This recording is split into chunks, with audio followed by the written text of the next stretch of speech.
Jangan memaki gelap bercahaya di malam hari, membenci gelap. Kilau bintang di malam hari, gelap.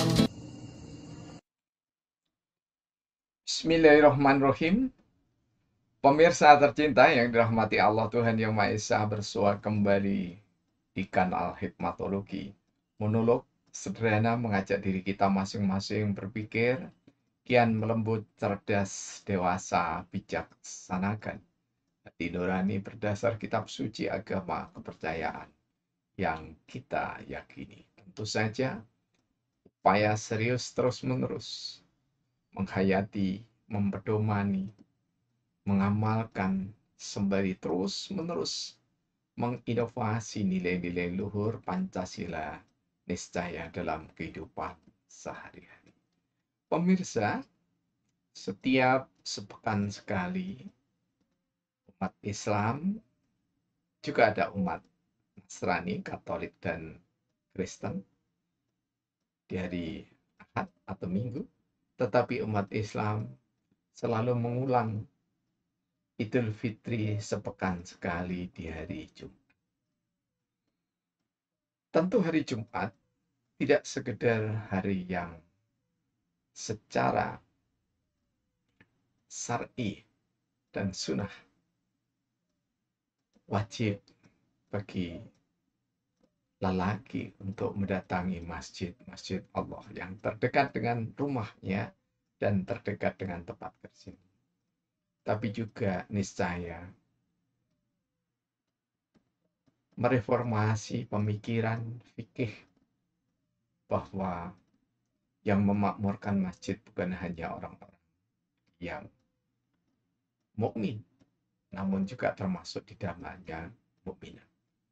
Karena semua mengalami pergeseran, mengalami perubahan, dan menjadi niscaya ketika negara bangsa dalam keadaan aman, maka menjadi niscaya untuk kita lakukan reformasi. Karena satu-satunya wilayah keilmuan yang wajib hanya ada pada sholat Jumat. Tidak ada di tempat yang lain. Betapapun hebatnya tausiah yang dibawakan oleh seseorang, tidak pernah akan mengalahkan. Sekedar menyamai tidak akan pernah, apalagi mengalahkan, mengungguli dari khotbah Jumat siapapun yang berkhotbah. Terutama tentu saja memenuhi rukun syarat termasuk di dalamnya adab atau etika di dalam khotbah. Karena tidak jarang orang yang sudah merasa pintar begitu, fasih dalam tajwid, nahwu, sorof, balaghahnya sudah merasa mantap gitu, maka tidak jarang etikanya miskin atau miskin etika. Satu saat ada unsur pimpinan organisasi yang datang merasa tepat waktu sebelum khotbah Jumat dimulai. Namun sampai dengan sang beliau yang sangat mulia dan sangat terhormat itu, beliau selain sebagai aktivis di suatu organisasi Islam, juga amtenar pegawai negeri. Dan biasanya jika tidak mampu, yaitu kirim ke Bali, jadi merasa terhormat tapi dirinya mestinya tidak layak dihormati, namanya kirim ke Bali, maka dilihatnya itu masuk pada materi. Setelah memuji Allah, berselawat kepada Rasulullah, kemudian memesankan takwa, maka sang hebat itu mencaci maki orang-orang yang ada di dalam masjid. Sampai beliau yang mulia itu mengatakan, berapa tahun umur Anda, sambil menuding-nuding gitu. Dan yang di depan itu kebanyakan orang-orang tua. Berapa tahun usia Anda? 60, 65 tahun, 70 tahun. Tapi masih belum paham juga tata cara sholat Jumat. Itu lihat, berdatangan satu demi satu. Dia rupanya tidak mengenal sosiologi lingkungan. Dia tidak mengenal lebih dalam pada jamaah. Karena itulah, memang sebagus-bagus khatib, sebagus-bagus imam awalnya, tapi saya juga mencoba mengembangkan sebagus-bagus khatib adalah khatib yang sangat paham, terutama yang berdomisili di area masjid. Jika tidak harus berdomisili, maka dia tak sadar mampu berdalil, tapi mampu juga menganalisis kehidupan sosial masyarakat. Kami waktu itu termasuk jamaah yang dikhotbahi oleh khatib yang sangat hebat itu, tidak tersinggung, hanya merasa takjub sekaligus tersenyum sipu. Karena apa? Karena malu. Malu. Dia lebih muda dari saya, ya, tetapi sudah memaki-maki orang. Dan tidak ada satupun kalimat mulai dari awal khotbah sampai dengan menutup khotbah yang tidak disertai amarah. Tampak sekali bahwa sang beliau khatib terhormat itu tidak paham etika berkhotbah. Jadi selain satu tidak paham etika berkhotbah, yang kedua tidak paham jamaah atau mayoritas jamaah yang ada di masjid itu dari mana saja.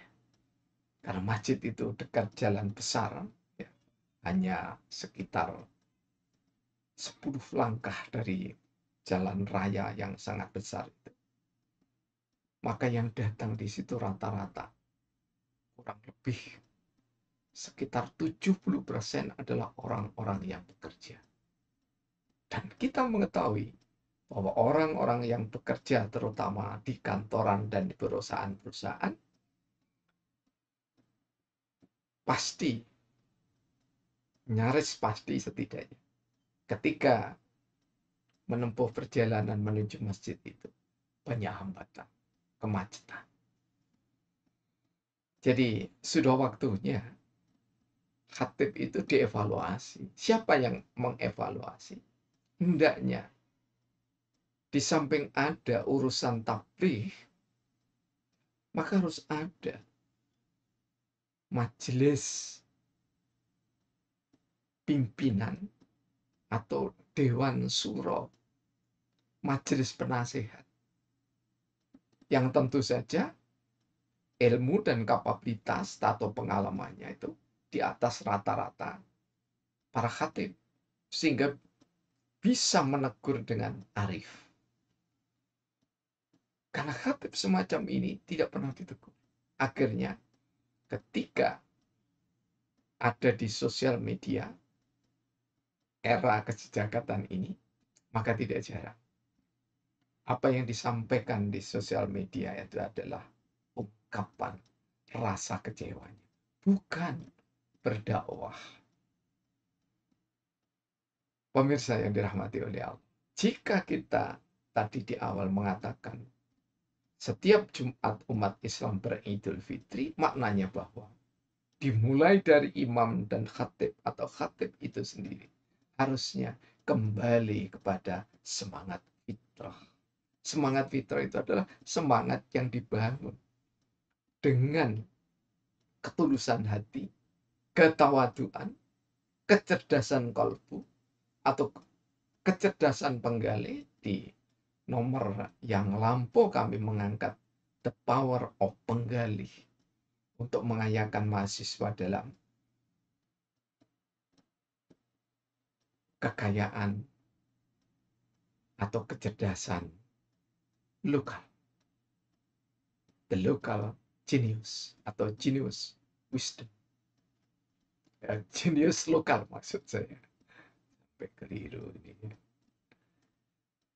Jadi jangan sampai merasa hebat itu ya, karena ada di tempat yang terhormat. Merasakan hebat itu boleh, tapi merasa hebat, apalagi terhebat, itu sungguh pantang bagi mukminin dan mukminat. Jadi Jumat kembali kepada fitrah adalah keniscayaan, dan fitrah itu adalah yang terdepan bagi khatib adalah ketawaduan. Yang hadir itu bukan orang-orang yang konyol dan bodoh, tetapi Anda yang marah-marah di podium, di mimbar-mimbar Jumat, menunjukkan bahwa Anda adalah orang yang konyol, bodoh, sekaligus sombong. Ketika Anda sama sekali tidak beretika. Kami sengaja tidak menyebut nama seseorang itu karena saya sangat kenal baik dan saya tahu perilakunya dalam seharian. Jadi watak perilaku sehari-hari memang culas, pengecut. Karena apa? Kalau mengkritik seseorang, maka kritiknya itu bukan kritik tapi fitnah. Karena orang itu sudah tidak ada bersama dia, maka baru dia akan mengkritik dengan teman yang dianggap sealiran pikiran dengannya. Sangat membahayakan yang seperti ini, apalagi jika disampaikan di sosial media karena dianggapnya Islam seperti itu. Ingat, saudara-saudaraku, bahwa Islam itu bukan apa yang saya katakan, bukan apa yang Anda katakan, tapi Islam adalah yang tertulis di dalam Al-Quran dan Sunnatul Rasulullah Muhammad SAW, dan yang diurai dengan sangat hati-hati dan bijaksana, penuh dengan keadaban, akhlakul karimah oleh para ulama akhirat. Jika kita pinjam terminologi atau istilah dari Imam Ghazali. Karena itulah, pemirsa yang dirahmati oleh Allah, kita doakan mudah-mudahan saudara-saudara kita, terutama yang menjadi corong-corong di mimbar Jumat terutama, dan di media massa, sosial media, mudah-mudahan terkendali syahwatnya dan tawadhu lebih mengedepan dibanding kepintaran. Karena orang yang tawadhu tidak pintar. Biasanya orang yang tawadhu cerdas. Cerdas memahami kemampuan diri, cerdas memahami kemampuan jamaahnya. Terima kasih atas segala dukungan. Mohon maaf jika ada kekurangan. Semoga Allah Tuhan Yang Maha Esa senantiasa membimbing kita semua bangsa Indonesia di atas dasar agama dan kepercayaan yang diyakininya tanpa menista satu dengan yang lainnya. Kita Bhinneka Tunggal Ika Indonesia. Alhamdulillahirabbil alamin. Praktek ideologi dan bersyariat